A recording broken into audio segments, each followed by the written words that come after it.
Assalamu alaikum wa rahmatullahi ta'ala wa barakatuh.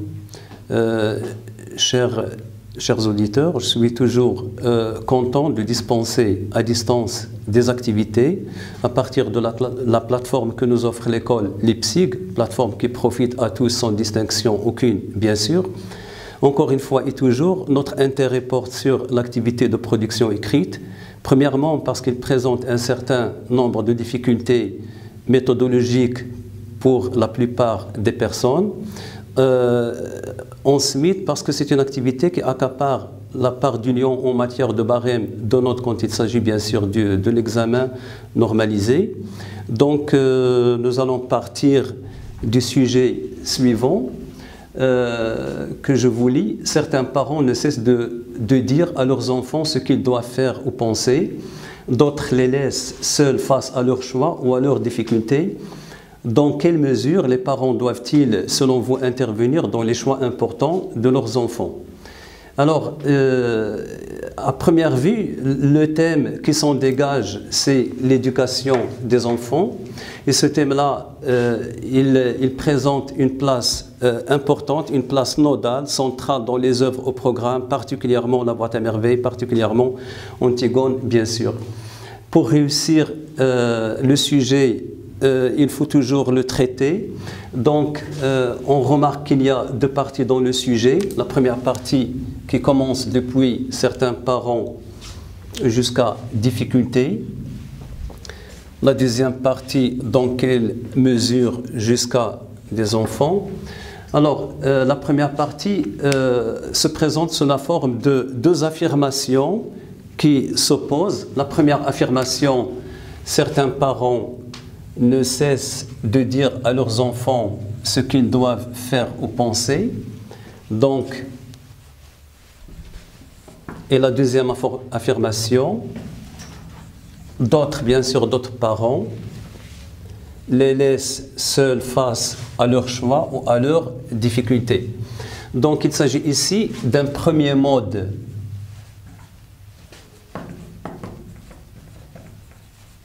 d'éducation. On peut le qualifier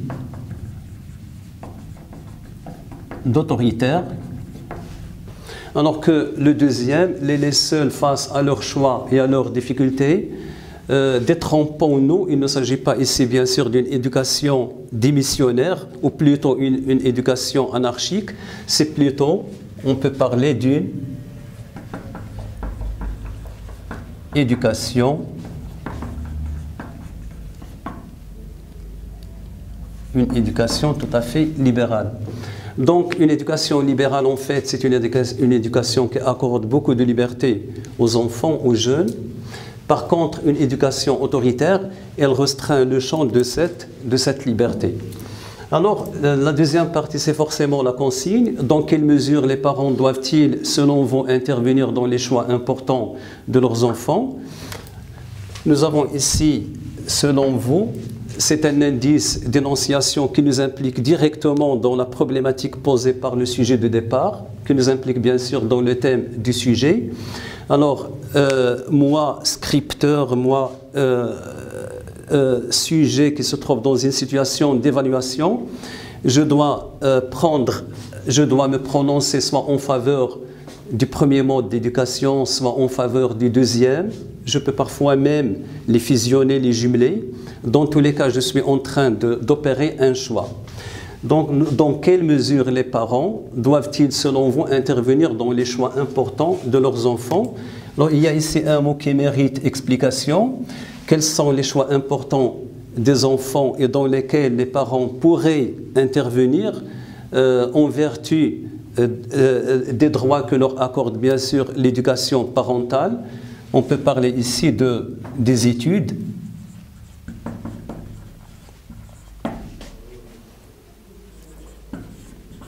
les fréquentations,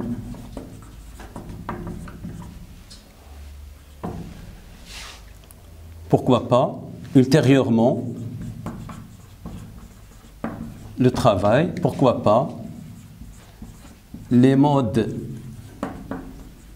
vestimentaires. Alors là, ce sont bien sûr des choix importants qui concernent les enfants,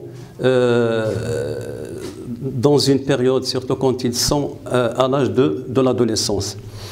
Alors, la première étape consiste à traiter le sujet. La deuxième étape, il consiste bien sûr à développer un argumentaire, c'est-à-dire à définir une position personnelle qu'on doit bien sûr justifier par des arguments. Et il y a une possibilité, on peut se prononcer en faveur de l'éducation autoritaire, et ça se limite là. On peut se prononcer en faveur de l'éducation libérale, et ça se limite là.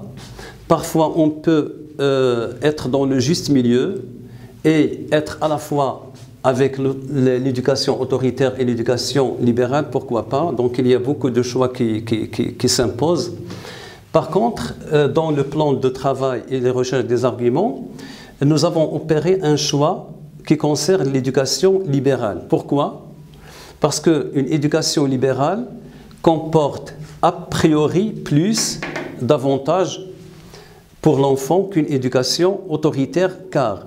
Alors on se sert souvent du lien logique car pour justifier bien sûr cette position, pour justifier ce choix. Alors nous avons ici des arguments parmi d'autres. Quand on accorde à un enfant une éducation libérale, je le rappelle toujours, qui n'est pas forcément anarchique, qui n'est pas démissionnaire, l'enfant craint moins ses parents et se confie facilement à eux, ce qui aura certainement un impact très positif sur son comportement ultérieurement. L'enfant aime mieux ses parents. Alors c'est quoi l'amour si ce n'est un attachement sentimental permanent à quelqu'un ou quelque chose? L'enfant devient plus vite autonome. Donc là, ce sont bien sûr des arguments positifs, et un argument positif, c'est forcément un avantage. Donc là, on a essayé de présenter ne serait-ce que trois arguments. D'aucuns pourront se poser la question, est-ce que c'est suffisant, 2 arguments ou bien 3 arguments? Oui, c'est vrai, c'est largement suffisant pour réussir une partie dans le développement, mais à une condition. Donc nous avons par exemple ici, l'enfant devient plus vite autonome. C'est un argument, mais c'est un argument qu'on va renforcer et enrichir par une exemplification plus explication plus procédé argumentatif. Alors, les procédés argumentatifs, on peut bien sûr les rappeler encore une fois vers la fin de la séance, c'est-à-dire que chaque argument est susceptible d'être exemplifié, d'être expliqué, d'être enrichi par des procédés argumentatifs. Alors, ce schéma argumentatif simple et pratique, il va me permettre à la fois d'enrichir chaque argument. Bien sûr, la médaille a son envers, donc cette éducation libérale, elle a des avantages, mais on ne peut pas ne pas croire qu'elle présente des inconvénients. Toutefois, donc il y a ici rapport d'opposition, toutefois l'éducation libérale n'est pas sans quelques risques, car, alors on justifie encore une fois pourquoi. Quand on accorde une éducation fortement libérale à l'enfant, l'enfant est moins protégé et plus exposé aux dangers. Exemple, délinquance, tabagisme, cyberharcèlement et j'en passe. L'enfant peut croire que tout est permis et ne comprend pas que certaines actions sont interdites. L'enfant peut prendre la liberté que ses parents lui accordent pour une marque de leur indifférence à son égard. Donc, qu'est-ce qu'on vient de faire ici? On vient de développer un argumentaire qui doit appuyer notre position personnelle à l'égard particulièrement de l'éducation dite libérale. Donc, là, on a présenté des arguments négatifs, donc ce sont forcément des inconvénients. Alors, on pèse ici le pour et le contre. Donc nous avons d'un côté les avantages et de l'autre côté les inconvénients. Donc on est dans un plan tout à fait binaire, mais c'est un plan que nous allons essayer de dépasser vers un plan dialectique.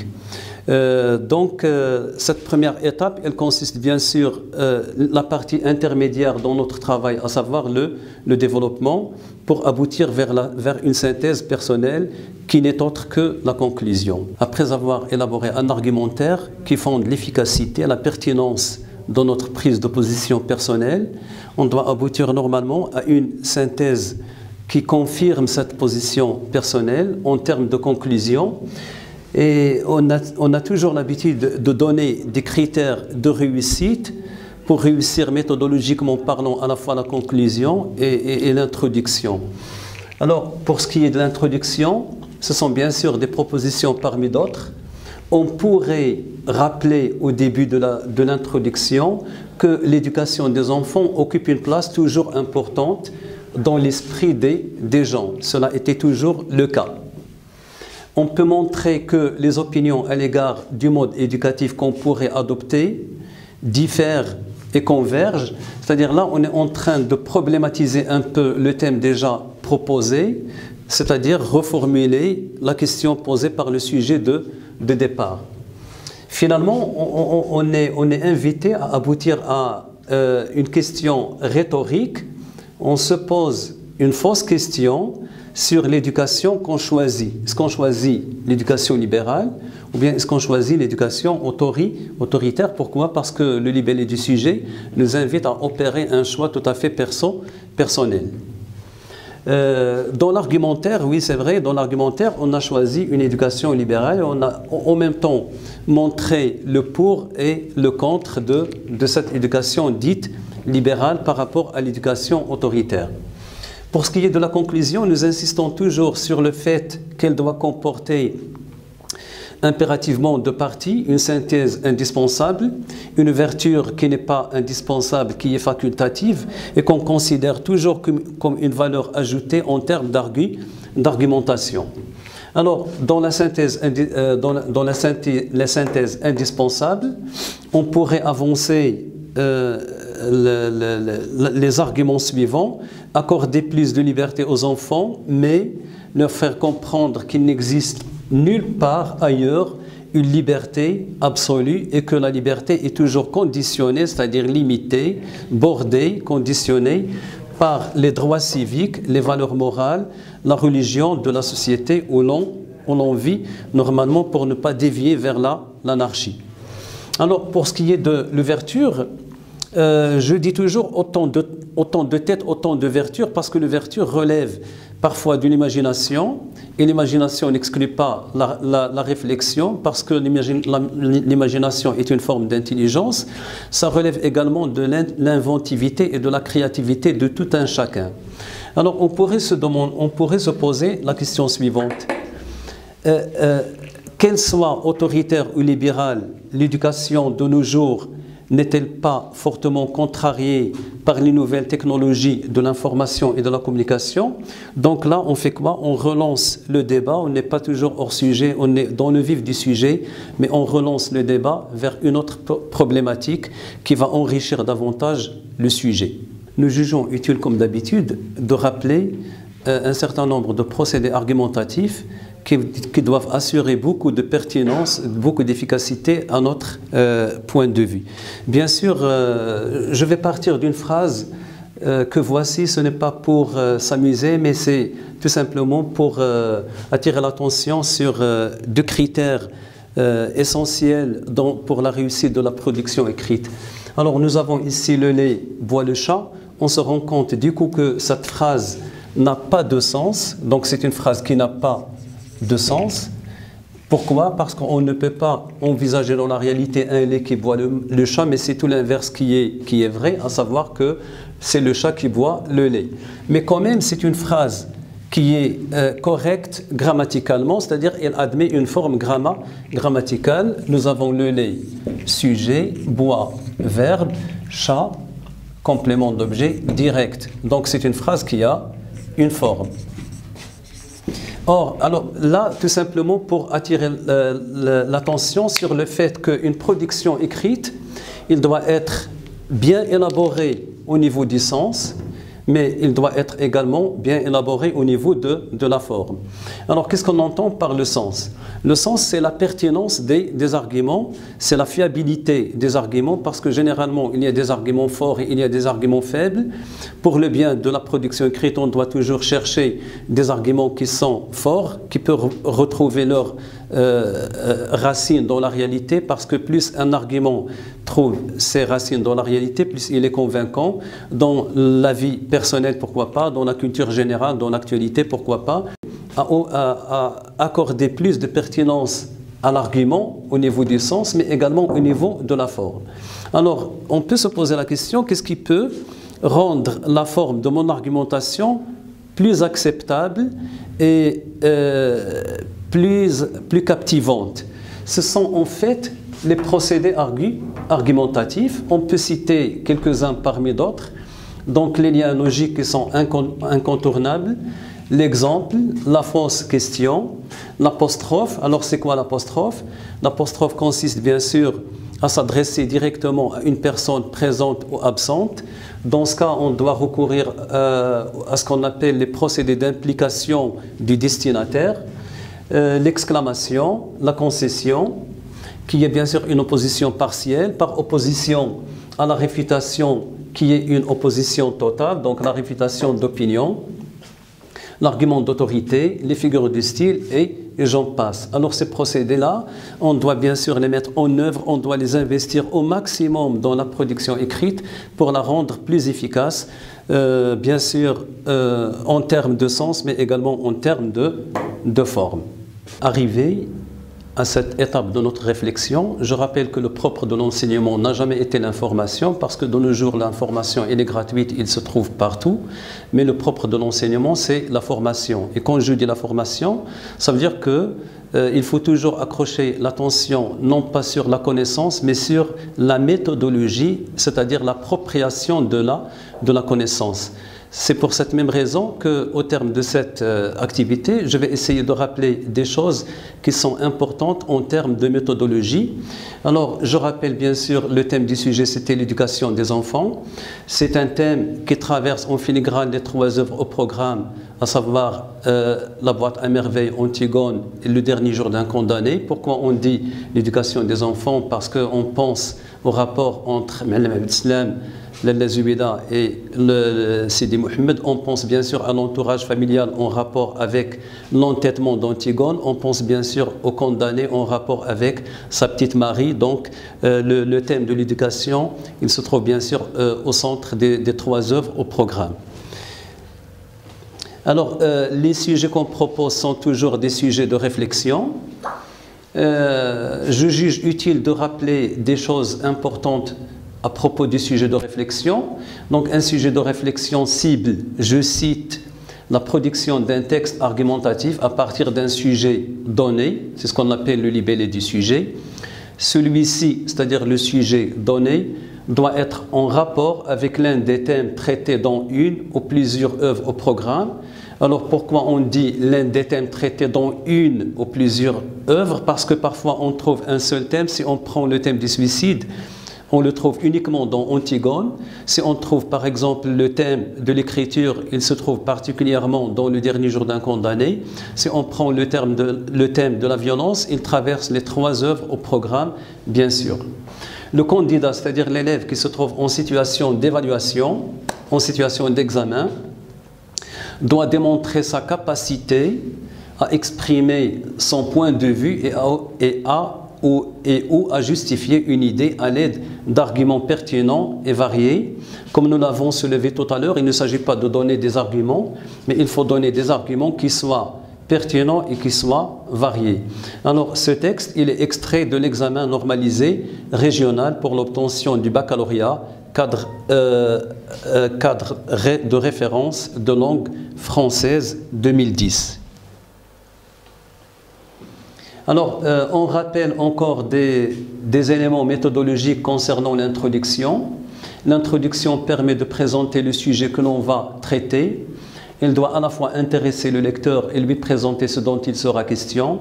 Il comprend en général 3 parties reliées par des connecteurs logiques. Une partie dans laquelle on présente le sujet, c'est-à-dire le thème de la réflexion. Une partie dans laquelle on reformule la question posée en l'expliquant. Une partie dans laquelle on annonce le plan ou ce que l'on va démontrer dans le développement du devoir. Alors, je crois que annoncer le plan, ça mérite une explication. Parfois, on parle des plans d'écriture. Il y a le plan énumératif inventaire, le plan binaire, le plan concessif, le plan thématique, le plan dialectique, et j'en passe bien sûr. Donc, dans l'introduction, je dois toujours annoncer le plan que je vais adopter dans la partie intermédiaire, à savoir le développement. Bien sûr, quand on pense à la conclusion, à l'introduction, on pense également à la conclusion. À la question de départ posée par l'introduction, la conclusion doit apporter une réponse d'ensemble nuancée, mais nette, qui marque l'aboutissement de votre réflexion. Elle fixe ainsi clairement votre position personnelle à l'égard du problème abordé. Il se déroule en 2 brèves étapes. Une synthèse indispensable qui résume le résultat de votre réflexion tout au long du développement. Elle doit être nette afin de laisser une idée claire dans l'esprit du lecteur. Un élargissement, mais très bref, révèle un prolongement possible du sujet. Nota bene, notez bien, même sans cet élargissement souhaitable, votre conclusion restera valable si votre synthèse est claire et complète. Alors, il s'agit toujours d'un travail d'élaboration, mais quand on a élaboré tout le travail, on doit passer au propre. Dans le travail d'élaboration, on doit commencer par, en termes de rédaction bien sûr, on doit rédiger l'introduction, ensuite la conclusion, et aller finalement vers le développement, mais dans le propre, on doit présenter le tout en ordre, à savoir introduction, développement et conclusion. Pour ne pas familiariser l'autre au copier-coller, je laisse le soin à qui veut le faire d'élaborer bien sûr une production écrite avec introduction, développement, conclusion à partir de tout ce plan qu'on vient d'élaborer. On se quitte, je vous souhaite bonne chance, bon courage et particulièrement bonne santé en plein confinement. Merci à tous.